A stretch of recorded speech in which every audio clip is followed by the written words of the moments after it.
All right. Wow. So I'm a little overstimulated right now. I have this I'm trying out some new things in the setup here, so that's a little weird.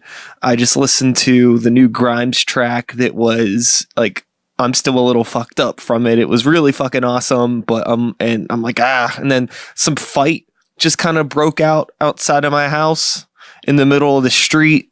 So I was like, what the fuck's going on there? And I'm trying to manage all of this audio stuff and the Grimes track. I got like a few dozen ounces of cold brew coffee running through my veins. I'm a little overstimulated right now, but I think we're good. And I'm going to try to do this. All right, cool. Hello and welcome to Start the Beat with Sikes. My name is Sikes and this is my podcast. For those of you who are new to the show, welcome. Feel free to make yourselves at home. And as always, there's beer and soda in the fridge. I know that was a little bit of a short introduction for those of you that have been here before. That was not even a good intro. I don't have my shit together right now. I'm sorry. I'm really like, I just remembered I have to do laundry too. This is what being an adult is all about, right? You know, dodging your responsibilities on your days off work to record yourself talking at a camera for the internet. Whatever. Anyways, today I'm here to share with you all some of my favorite albums from the year. The year being 2018, the year of our Lord and Savior, Grimes. That song is really fucking good, actually. Yeah, if there was a church of Grimes, I'd probably go to it. But anyways, I guess we could start there with the Grimes track easily, even though I just heard it for the first time about 10 minutes ago.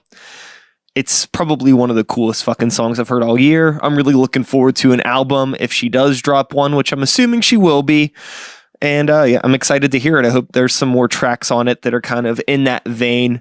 Her albums tend to be a little inconsistent in terms of like overall vibe. So I won't be surprised if We Appreciate Power, which is the name of the single that she dropped.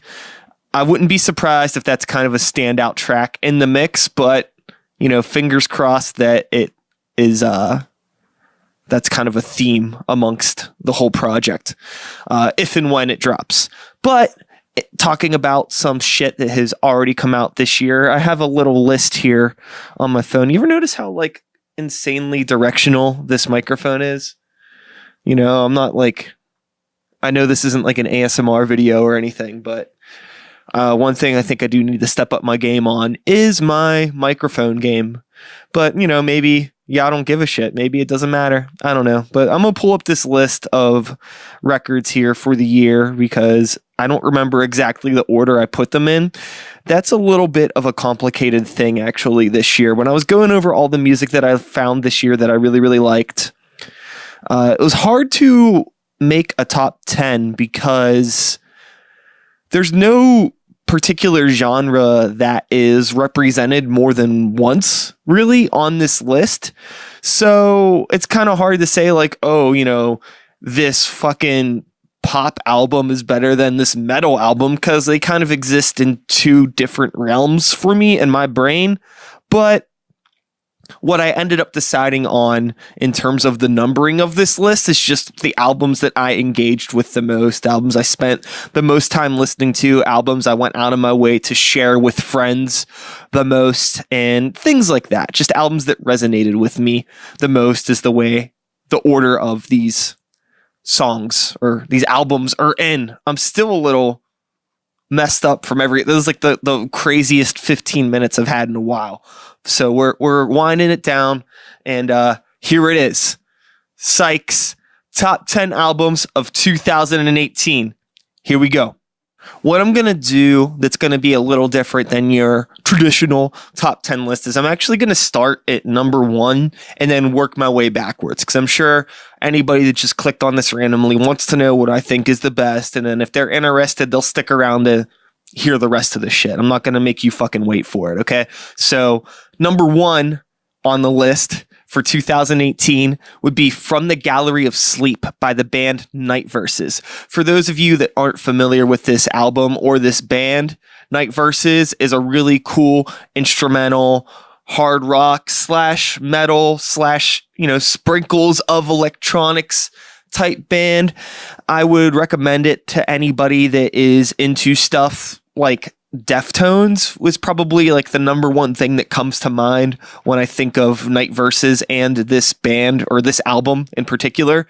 They are recently an instrumental band. They have a couple albums out before this that had a vocalist on them they're really good records as well. I don't know all the circumstances why the singer left the band. I don't really pay attention to any of that stuff anymore. I find that being behind the curtains and learning about band drama and gossip, I'm just not interested. You make good music, I want to know about that. Fuck the rest of the shit. So hopefully it was on good terms, whatever those terms may have been. Again, I don't know, but regardless, that's in the past. We're living in the now. And From the Gallery of Sleep is a really fucking cool record. I definitely recommend checking it out. And I also recommend going onto YouTube or Facebook and looking up some videos of them playing live. I saw them get to play after this album came out, and they fucking slayed. It made me like the album even more. They're a 3-piece band, and they get a lot of sound out of just 3 members. Eric Imprada, who is their drummer, does a lot of cool stuff with mixing electronic drum pads and like an acoustic drum kit. It's nuts, the stuff that they pull off live, and the songs are really cool. It's really good to put on in the background and just chill to it, work on art, work on other projects. I listen to it at work a lot. So that's definitely why it's just at the top of the list for me. It also came out really early in the year, like back in March. So I've had the opportunity to spend a lot of time with this record versus some of the other ones on this list. And I think that's probably why it's just at the top, is because I've been jamming the whole album pretty much this entire year. And I fucking love it. So highly recommended. Night Verses, From the Gallery of Sleep. Cool. Number 2 on the list would be Where Owls Know My Name by Rivers of Nile. This is one of the best fucking heavy metal records I've heard in the past decade. No contest. It's been a long time since I've listened to an album in this genre that got in my feel goods as much as this album has. I think the last album that blew me away to this level would probably be whenever Sylosis released Edge of the Earth or Edge of the World, whatever it is. I like the album so much you think I know the fucking name of it, but I digress. That was maybe 2010 or 11 or something like that. I'm really bad with years and names, obviously. But I fucking love this record. If you're into extreme heavy metal with lots of dynamics, this album's a fucking roller coaster. It tells a really beautiful story, even for being as intense as it is. It's just a really phenomenal record. And yeah, I can't recommend it more than enough. Is that even a sentence? I don't know. Moving on. Number 7. You Won't Get What You Want by Daughters. Holy shit. This album is fucking terrifying. If it had come out any earlier in the year and I had more time to spend with it, there's a good chance this would probably be number 1. I mean, all things considered, with the amount of music I fucking listen to, having a top 10, narrowing it down to 10, they're all kind of number 1s in their own way. You know what I mean? There's nothing else on the list that's anything at all like this. And there's nothing else I've heard in a really long time that is anything like this Daughters record. It's intense. It's hard for me to recommend this album to anyone. I feel like it targets such a niche demographic that if you were already into this kind of music, you probably already know about this fucking record and you already have an opinion on it. But if you don't know about this record and you're somebody that's into like the very extreme ends of what is possible in like the noise rock genre, or, you know, with tinges of like metal and hardcore and spazziness, you know, it's hard to put a blanket on an album like this. You know, it's like if I don't know, if the Birthday Party and the Dillinger Escape Plan had a baby with like Trent Reznor lurking in the shadows producing it. That's kind of what maybe this album, that's my diagnosis of this album really quickly. If any of that sounds good to you and you haven't heard this, check it out. But for those of you that don't know about this and you're not really into extreme, like truly extreme, terrifying, like what the fuck is this music? Approach with caution is all I would say, but highly recommended. Dig it. So, moving forward, number 6, In a Poem Unlimited by US Girls. And this is a great pop rock album. I think that's the easiest way to put it. I would say if you are a fan of, an easy comparison would be St. Vincent, especially like not so much newer St. Vincent, like not self-titled or Mass Seduction, but like Strange Mercy, Actor era St. Vincent, maybe even Marry Me, like that early stuff. I think those are the names of those albums. Anyways, if you're a fan of that stuff, there's a good chance you would probably really, really dig this record. So highly recommended if you're into that sort of stuff. Really cool, rock driven, pop. Yeah, it's an awesome pop record. Pop rock, experimental weirdness. All right, moving on down the list. Number 5 on this motherfucker. Firepower! Judas Priest. God damn. These fucking boys dropped a goddamn banger as far as I'm concerned. This album is nuts.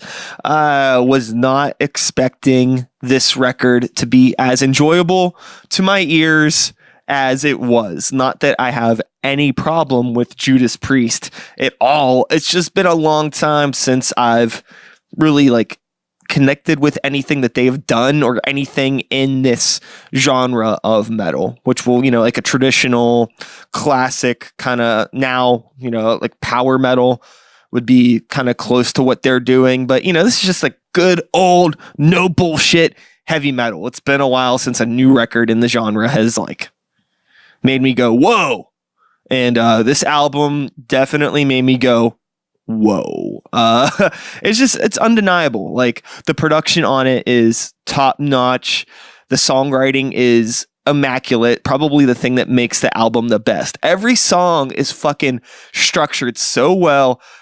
Everything is so fucking catchy. The choruses are great. Rob Halford sounds like so animated and just alive. Like it's really hard to believe, you know, these guys are still fucking doing this at their age. But I don't think that that's really even a fair assessment because, you know, with age comes experience, and with experience comes the ability to just write really fucking good songs. And, you know, I think that's kind of a cliche for bands to get that sort of washed up thing. And but with Judas Priest, nah, like this is a fucking home run of a goddamn album, and definitely a highlight in their very, very, very extensive discography. So highly recommended if you are a Judas Priest fan, or if you're into classic metal at all, check it out.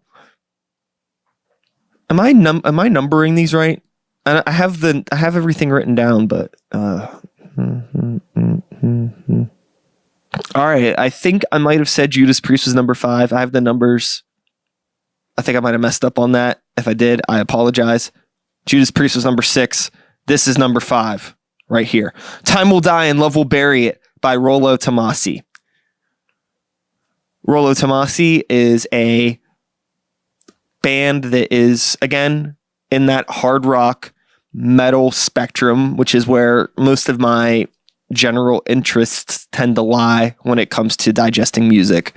Especially this year, there was a lot of really, really good hard rock and metal that came out this year, and this album is no exception. It's a really dynamic piece of work. A problem of mine with Rollo Tomassi, and it doesn't escape on this album, is like their albums as a whole end up being these really cool bodies of work. But if you just pick out, there's like, it's hard to find like one particular song from the album that reflects it as a whole, because they're really dynamic as a band. And while you'll have certain bands like Rivers of Nile, for example, who will take you through a lot of dynamic passages in one piece of music, Rollo Tomassi tend to split those dynamics off into songs. So as a whole, you're still on this crazy ride, and it's a really awesome listening experience. But picking out one track from the band to recommend can be tough, because there's certain songs of theirs that just sound like straight up indie rock songs.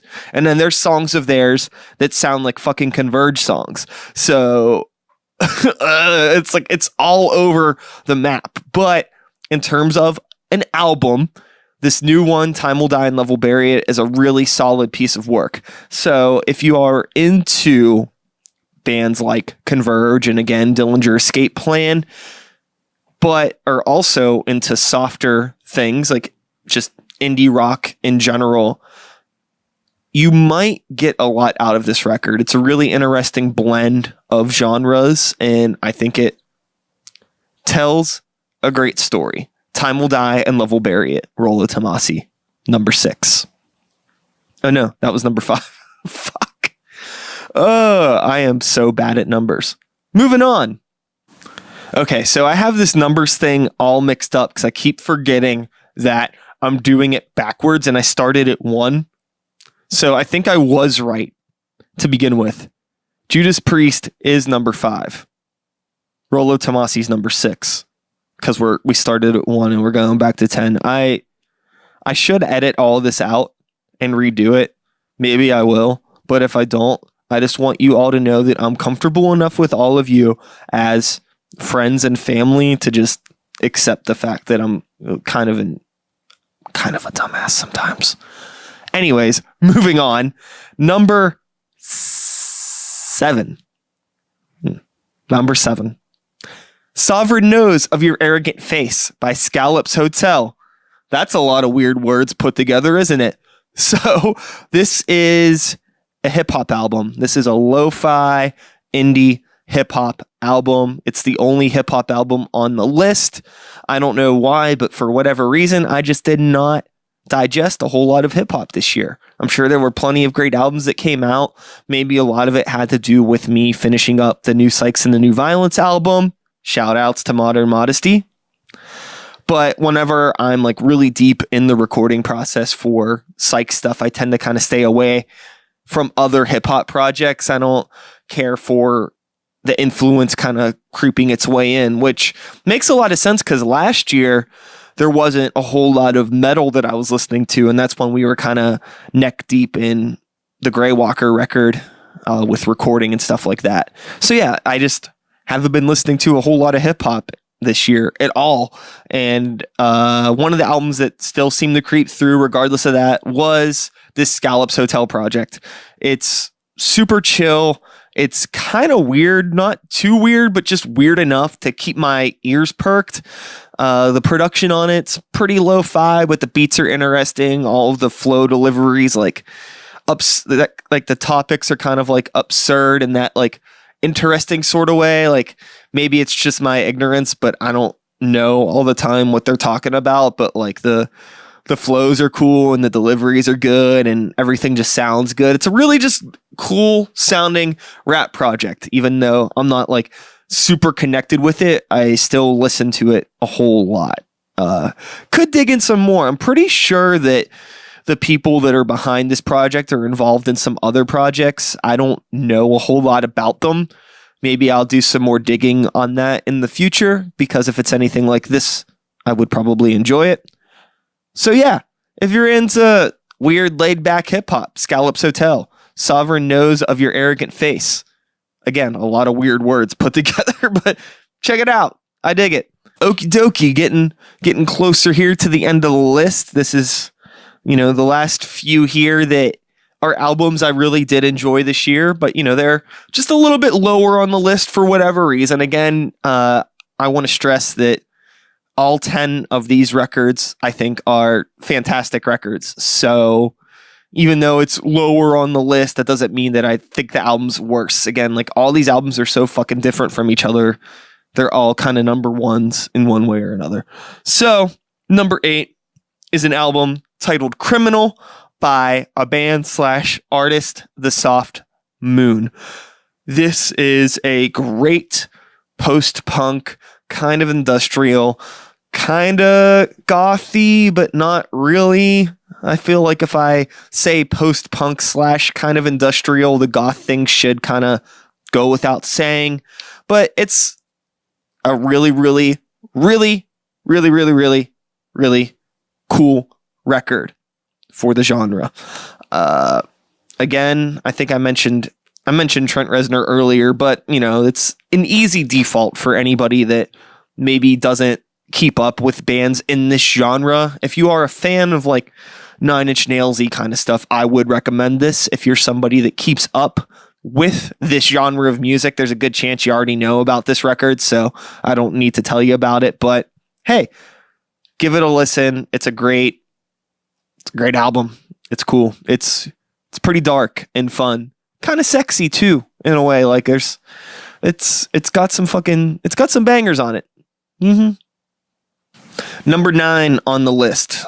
So this is an album that literally just came out November 23rd. So that was like last week at the time of me recording this. If this album, again, much like the Daughters album, if this album had come out earlier in the year, there's a good chance that I would have spent a lot more time with it and it would be higher on the list. But regardless, this album is so fucking good that it needs to be on here because I'm probably going to be listening to it a lot over the next few months. And that would be 1,000,001 by My Brightest Diamond. My Brightest Diamond is an artist that I've been keeping up with for years now. Every project that is dropped under the My Brightest Diamond name has been really, really cool. Highly recommended for fans of, again, if you're into St. Vincent, but also the abstract oddities of an artist like Bjork. I think you would really, really dig My Brightest Diamond. 1,000,001 is the new album. It is really cool. It's pop, electronic, kind of funky. There's like definitely elements of Tame Impala's Currents kind of going through this. So yeah, I would say like, but like the way I would say newer St. Vincent.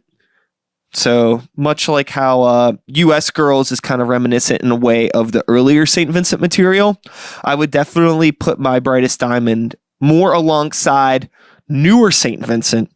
But if you splash in some newer Tame Impala and then sprinkle Bjork throughout it, that's kind of what you get with My Brightest Diamond and 1,000,001. Check it out. It's a really, really great record. The instrumentation on it is bonkers. And ending the list here, number 10 on my thing here would be Errorzone. Vain, hardcore / kind of new metal-y / high school Brian would have loved this fucking record. And I think that's the thing that really resonated with me and this album, was that hearing it like really brought me back to a lot of the shit that I was listening to when I was in high school and growing up. It made me feel like it made me feel like I'm not in my 30s. It made me feel like a teenager again. And I don't mean that in any sort of like a negative way. I mean that in the best way possible, because I'm still kind of living my best teenage life now in my 30s.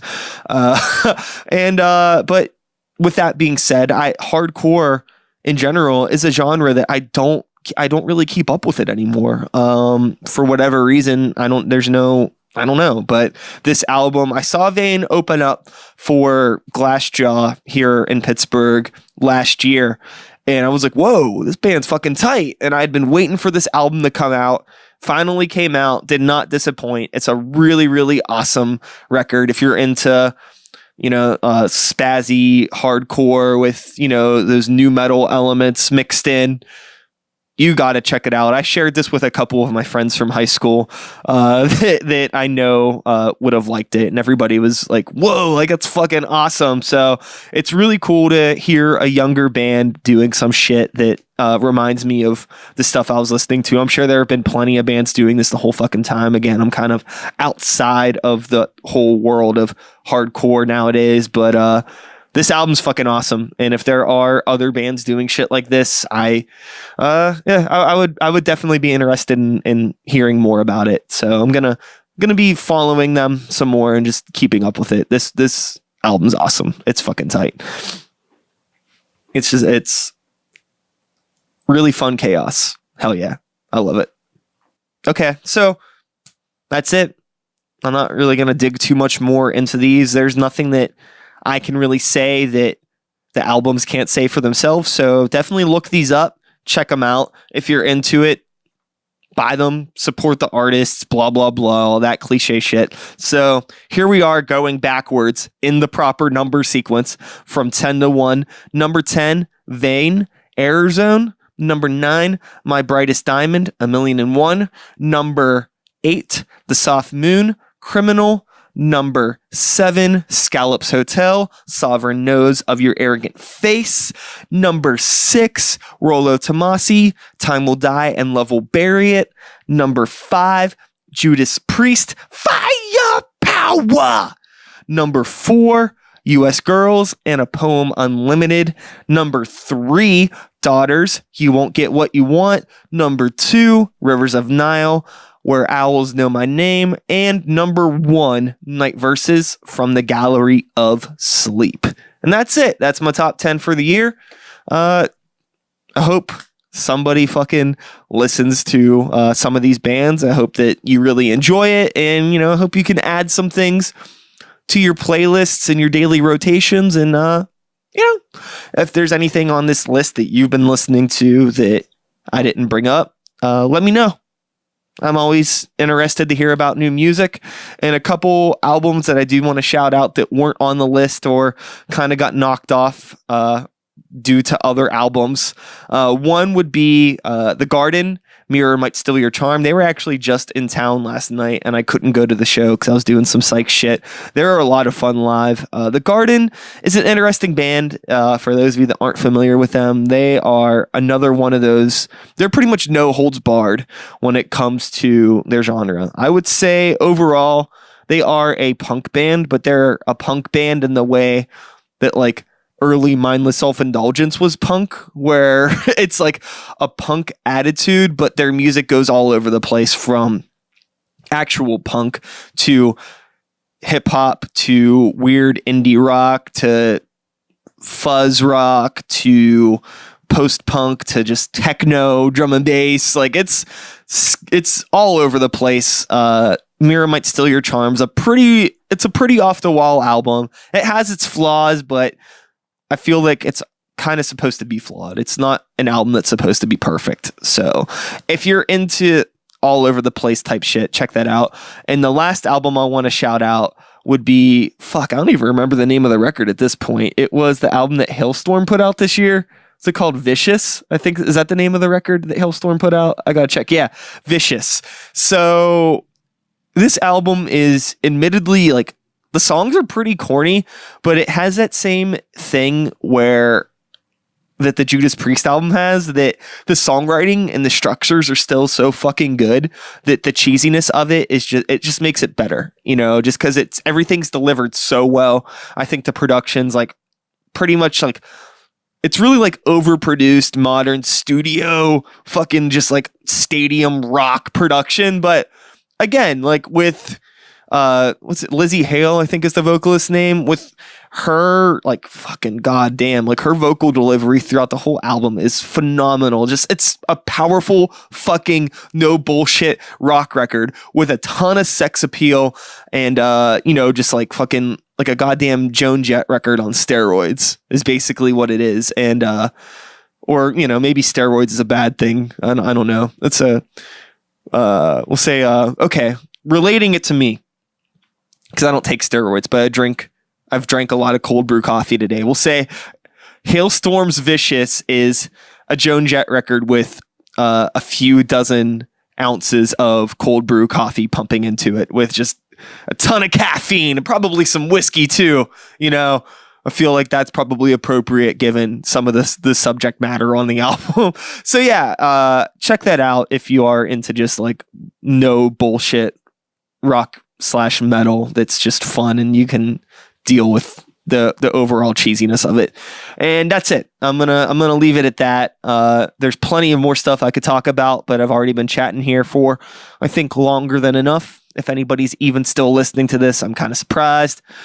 But yeah, let me know what you think. Let me know about some albums that maybe you were into that I missed out on. I don't know if I've been making enough eye contact with the camera. I'm not. Whatever. Anyways, that's it. And I'm going to end it at that. And that is all, folks. Thanks so much for listening. Hope you enjoyed the conversation with myself. You know, this is a little thing that I just like to do. And I'll be back again next week with another normal episode. Same time, same place, same channel. You know the drill. My name is Sikes. Start the beat. 2018. Whoop, whoop. Thanks for listening.